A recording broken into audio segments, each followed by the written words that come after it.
Welcome to the video, and today I am talking about some potential value plays, a value play that I like a lot. And if you're going to be playing Lockett, if you're going to be playing Diggs and Dalvin Cook, we're going to need to unlock some value. And I think there are some spots that we can unlock. There are a few value plays as of Thursday that I really like. If things open up, I will be making a video on Friday talking about how things opened up. But right now, these are a couple of value plays that I really like. Willie Gallman at 4,500. If Devonta Freeman is out, I think is a great value and a very solid pivot off of Justin Jackson, who I do think in this range is going to be very high owned. If Freeman is out and Gallman is the lead back, I think he is a very viable play. He does have a floor of 5 targets. He has shown that he can get in a range of 3 to 5 targets, which I think makes him more valuable. And if Devonta Freeman is out, I don't think it's out of the range of possibility that he goes from 10 to 12 attempts to 13 to 14 attempts. So I do think his market share skyrockets if Freeman is out. And I know that Washington does have a good front seven, but so does Tampa Bay. And he still squeaked out 13 fantasy points against Tampa Bay. So if Gallman is in play, if Freeman is out, I think he will see an uptick in usage if Freeman is out. He does have solid usage in the passing game, which makes him more viable. So I really, really, really like Gallman Jr. as a pivot, and I do like Terry McLaurin as the bring back. So if you think that Justin Jackson is going to be high owned in your league, I do think Gallman Jr. is somebody in that same price range who has similar upside that can be contrarian, and then you can bring it back with the chalky McLaurin pick. I think this is 100% viable in tournaments. But again, we're going to have to really monitor the Devonta Freeman injury. He is questionable. I think if Freeman does come back, he's going to eat into the Gallman usage, which is going to lower value on Gallman. I'm less likely to pull the trigger on Gallman if Freeman is there. It is only a 100-point difference, so if I have to pivot off of Gallman and go to Freeman and bring it back with McLaurin, I think that is also viable. Could be a viable pivot. Now, this is a play that was brought to my attention here. Darnell Mooney at 3,900. He has... Now, we all know Allen Robinson is number one in this Bears passing offense. I think Allen Robinson is the guy.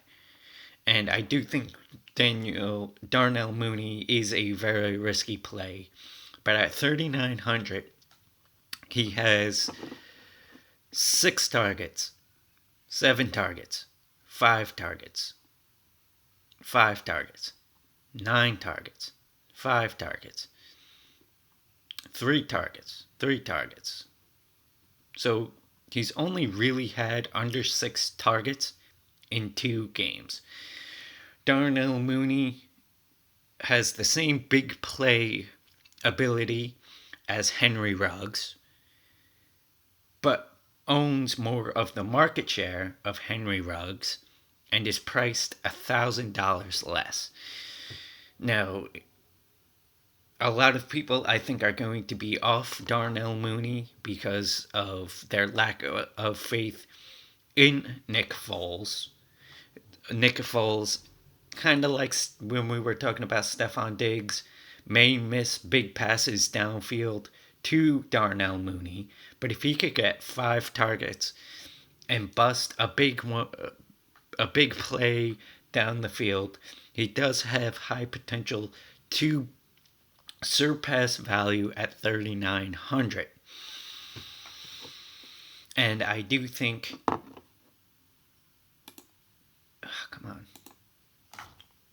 I do think Darnell Mooney at 3,900 is a much better value play than Henry Ruggs at 4,900, as Henry Ruggs has not seen the usage that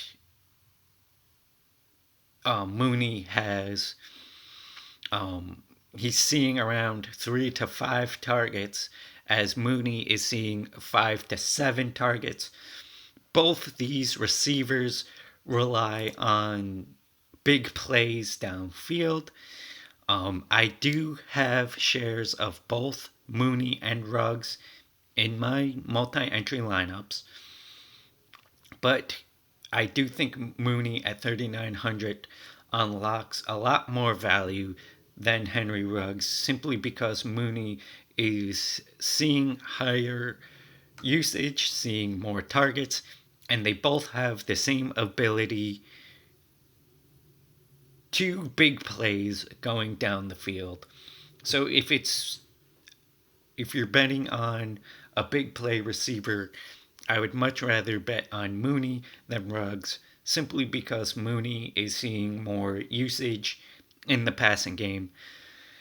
Is there a shot that Nick Foles misses Darnell Mooney on a big play downfield that's going to hurt Mooney's upside? Sure, but at 3,900, I think sub 4 Mooney, it's worth a shot in tournaments, especially if you want to fit in Cook, if you want to fit in Lockett, Diggs, Metcalf, if you want to fit those expensive guys in, I think Mooney is a very viable tournament option at 3,900. I do think Henry Ruggs is a viable tournament option at 4,900. But personally, I would rather play Waller and Derek Carr and then play Darnell Mooney at 3,900. That is an approach that I would much rather take.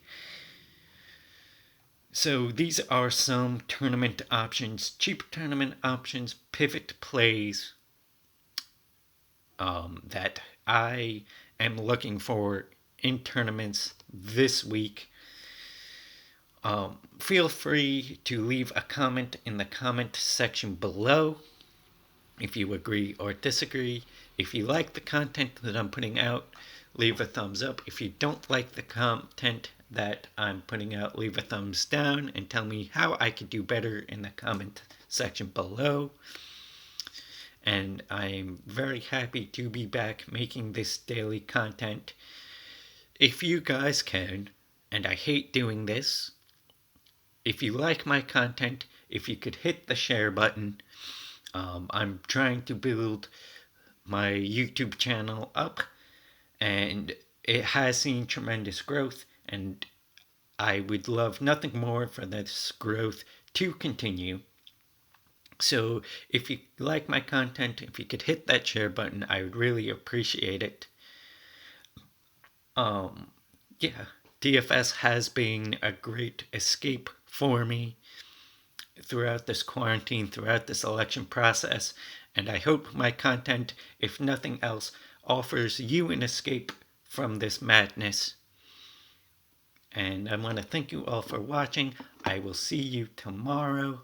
I don't know what type of video I'm going to do tomorrow, but I'm I'm going to be discussing something.